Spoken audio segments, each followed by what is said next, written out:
क्या UPI payment करने पर अब आपको चार्जेस देने पड़ेंगे? क्या आपको अब आपकी जेब से कुछ एक्स्ट्रा पैसे देने पड़ेंगे अगर आप 2000 रुपए या 2000 से ज्यादा किसी को भेजना चाहते हो? असल में मुद्दा क्या है, भारत की सरकार ने एमडीआर यानी मर्चेंट डिस्काउंट रेशियो, उस पर एक नया नियम ला दिया है। लोकसभा में इस बिल के पारित होने के बाद अब यह अटकलें तेज हो गई हैं कि क्या यूपीआई का पेमेंट अब महंगा पड़ेगा।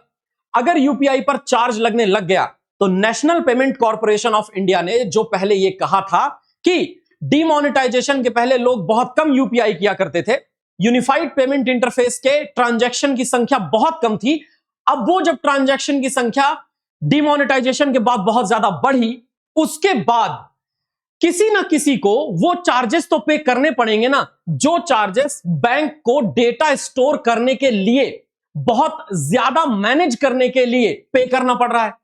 आखिर ये लोड बैंक के ऊपर ही आया है और ये लोड जो बैंक के ऊपर आया है इस पर हम चर्चा करने वाले हैं, पर राहत की खबर इस वीडियो के लास्ट में आपको दूंगा। तो नेशन विद नवदीप पे आप सभी को बस इतना कहना चाहता हूं कि जुड़े रहिए, चैनल को सब्सक्राइब कर लीजिए ताकि इंपॉर्टेंट इंफॉर्मेशन आप तक पहुंचती रहे, वो किसी भी संदर्भ की हो। मुद्दा यह है दोस्तों कि मर्चेंट डिस्काउंट रेट, जिसके बारे में हम बात कर रहे हैं, एमडीआर, ये मर्चेंट डिस्काउंट रेट एक ऐसा रेट है जिसको पहले सरकार ने दे रखा था।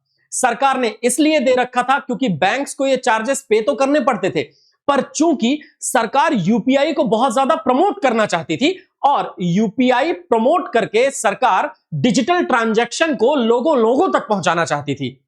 आज आप देखिए, छोटा सा ठेला भी किसी ने लगा के रखा है तो उसने भी अपना क्यूआर कोड लगा के रखा है जिस पे आप पेमेंट कर सकते हैं।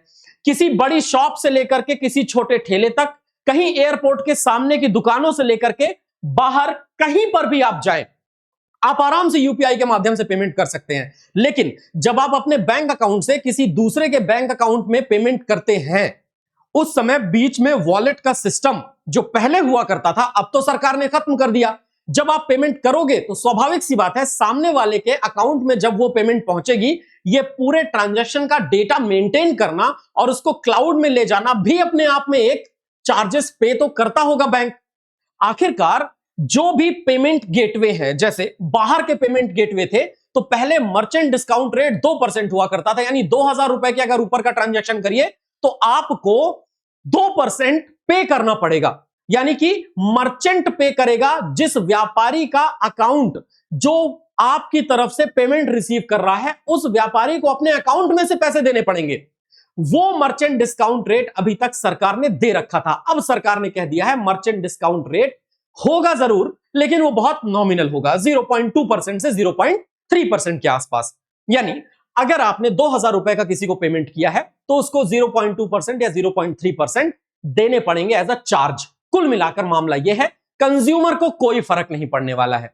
कंज्यूमर यानी कि हम और आप, हमें और आपको बस डिस्काउंट जो है वो पे नहीं करना है, वो मर्चेंट ही पे करेगा जो रिसीव करेगा।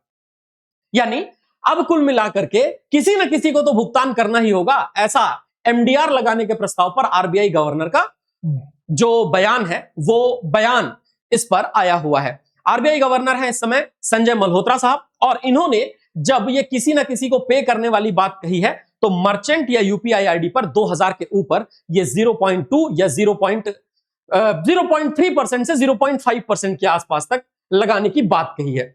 ये 2000 रुपए के ऊपर अगर मान लीजिए 0.5% आ भी जाता है, तो अगर आप किसी को भेज रहे हैं 10,000 रुपए, तो उसका जो 0.5% होगा वो 0.5% हो जाएगा 50 रुपए के आसपास, और वो उस व्यक्ति को पे करना पड़ेगा जिसको आपने 10,000 रुपए पे किए हैं। सो अल्टीमेटली मामला ये है दोस्तों, और likely to apply to large merchants, जो बड़े मर्चेंट्स हैं उनको, बाकी कस्टमर को कोई फर्क नहीं पड़ने वाला।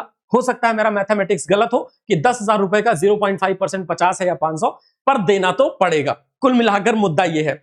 अब गवर्नमेंट ऐसा कोई फी अभी तक अप्रूव नहीं की है, यह बस एक लीगल फ्रेमवर्क है जिसको सरकार ने लागू करने की बात की है।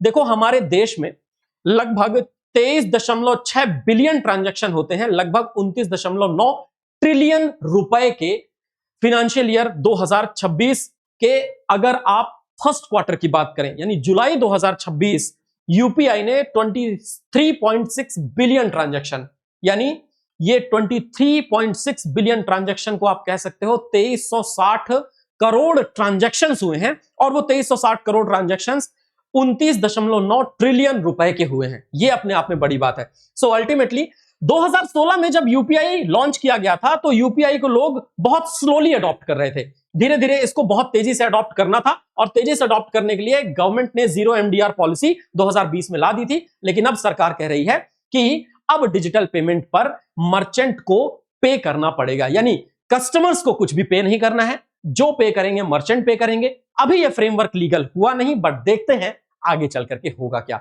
आपका क्या विचार है कमेंट्स में साझा कीजिए। जय हिंद दोस्तों, जय भारत। और क्या कहीं इसका एडवर्स इफेक्ट तो नहीं आएगा कि मर्चेंट 2000 रुपए के ऊपर की यूपीआई पेमेंट लेना ही बंद कर दें और उसके बाद आपको कैश में पेमेंट करनी पड़े? बताइएगा जरूर कमेंट्स में।